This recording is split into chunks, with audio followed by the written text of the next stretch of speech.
বিদ্যুৎ চলে যাচ্ছে, আবার যে সময় মনে চাচ্ছে আসছে, কোনো সময় আসছে না, এইভাবে চলতেছে আর কি। কারেন্টটা গেলে কি আমরা একটা দুর্ভোগের মাঝে পড়ে যাই না। গরমটা বাড়ি গেলেও কারেন্ট যায়, সামান্য বৃষ্টি হইলেও কারেন্ট যায়। নগরীতে বিদ্যুতের আসা যাওয়া নিয়ে সাধারণ মানুষের মধ্যে একটি চাপা ক্ষোভ বিরাজ করছে। অল্প বৃষ্টি অথবা রোদে বিদ্যুৎ থাকে না ঘন্টা পর ঘন্টা। আমজনতার বয়ানের আজকের পর্বে আমরা জানার চেষ্টা করব বিদ্যুতের আসা যাওয়া নিয়ে সাধারণ মানুষের অভিযোগগুলো।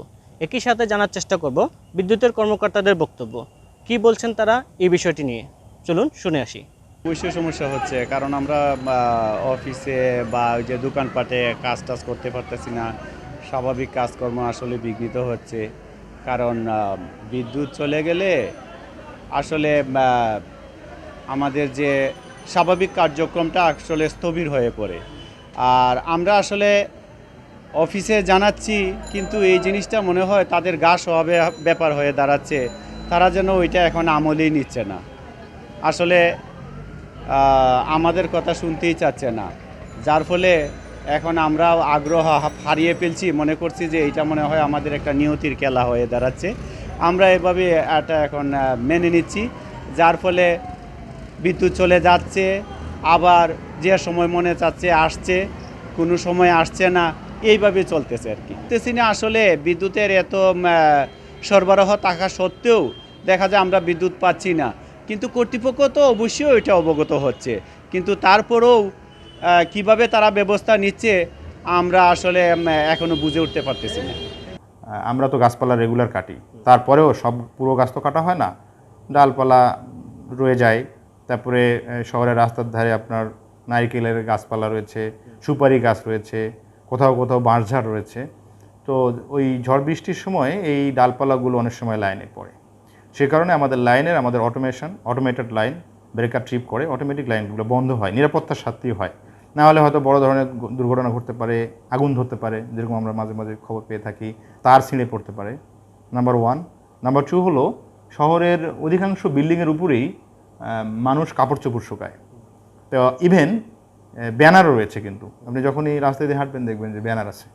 তো এই ব্যানারগুলো যখন শুকনো অবস্থায় তো সাধারণত ক্ষতিগ্রস্ত হয় না, কিন্তু ঝড় বৃষ্টিতে এগুলো অনেক সময় ছিঁড়ে এসে বা উড়ে এসে তারের উপরে পড়ে, তখন আমাদের লাইনগুলো কিন্তু বন্ধ হয়। আচ্ছা, এটা দিনের বেলা হলে সুবিধা, রাত্রিকালীন সময় এগুলো খুঁজে পেতে একটু সময় লাগে। কারণ আমাদের লাইনটা তো আম্বরখানা থেকে আমার দপ্তরের লাইনগুলো শুরু হয়েছে, আম্বরখানা থেকে পুরো এলাকায়। যেমন ধরেন আমাদের একটা লাইন আছে ধোপাগুল পর্যন্ত, সালিয়া ধোপাগুল, তো এটি তো প্রায় 10 কিলোমিটার। 10 কিলোমিটার লাইনের প্রত্যেকটা স্প্যান আমাদেরকে চেক করতে হয় যে কোন জায়গায় আমাদের এই ফলটা আছে, সেইটা খুঁজে পেতে অনেক সময় লাগে। বাট শহরের ভিতরে যেখানে লোকজন যদি আগের থেকে আমাদেরকে ইনফর্ম করে আমাদের কমপ্লেনের নাম্বারে যে অমুক জায়গায় একটা সমস্যা হচ্ছে বা শব্দ হচ্ছে বা ট্রান্সফরমারের শব্দ হচ্ছে বা লাইন ছিঁড়ে পড়েছে, তখন কিন্তু আমাদের খুব ইনস্ট্যান্ট অনেক ক্ষেত্রেই আমরা আধা ঘন্টার মধ্যেই শহরের লাইনগুলো চালু করতে পারি। কোনো কোনো ক্ষেত্রে যদি অটোমেটিক লাইনটা ট্রাই করার পরে চালু হয়ে যায় কন্ট্রোল রুম থেকে, লাইন ফিজিক্যাল ইন্সপেকশনের আগে, আমরা সেটি ক্ষেত্রে 5-7 মিনিট 10 মিনিটে চালু করতে পারি। আমরা ফ্রিজে চালু থাকে, কারেন্ট হইলে কারেন্ট গেলে গিয়ে ফ্রিজের টেম্পারেচার কমে যায়, অনেক সময় টেম্পারেচার বাড়ে যায়, কারেন্ট আওয়াজ হওয়ার কারণে এলে ফ্রিজ নষ্ট হয়, কারেন্ট গেলে গিয়ে এরকম ভাব, আর কিছু না। এটাই অবজেকশন দেওয়া হয়েছে, কিন্তু তার পক্ষে থেকে আমরা এখনও কিছু পাইছি না, আপাতত এখনও পাই নাই। সকালে অবজেকশন দিছিলাম, এখনও কোনো অবজেকশনের উত্তর পাই নাই এখন আমরা।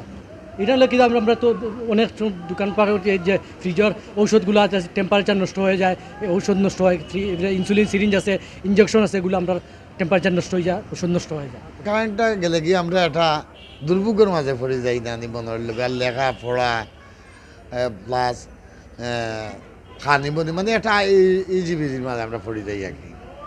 না, আমরা অবজেকশন দিছি না, তবে মনে হয় উপদপ্তর থেকে মনে হয় দেওয়া হয়েছে, তার সঠিক কইতে পারে না। আমরা তো আর সাধারণ জনগণ, আমরা তো এটা সম্বন্ধে আর অবগত নাই।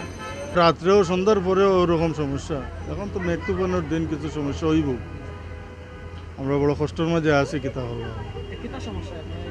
সমস্যা, আমরা ব্যবসা বাণিজ্যের বিরাট ক্ষতি হোক কারেন্টের কারণে। আমরা নেট দের এগুলা ঠিক মতো কাজকর্ম করে না, লাইন টাইন অনেক সময় ছিঁড়ে যায়, দোকানে গাছ টাছ ফেলাই দেয়, তখন তারা ঠিকঠাক করে অনেক লেটে কারেন্ট দেয়, তখন সামান্য সময় আমরা পাই, ওই সময় আমরা ব্যবসা বাণিজ্য চালাই। আর আমরা তো আর রাত্রে যাই কি 12টার সময়, এর ভিতরে আগে সন্ধ্যার পরে নেয় বাসা তো কারেন্ট যায় ওখান তো কিচ্ছু নেই। এখন তো আমরা সবার লোকে আলাপ আলোচনা করলে মাত্র তারা উঠে এখন প্রাকৃতিক দুর্যোগ এই সেই কত কারণ দেখা তারা। আর বিশেষ করে গরমটা বাড়ি গেলেও কারেন্ট যায়, সামান্য বৃষ্টি হইলেও কারেন্ট যায়।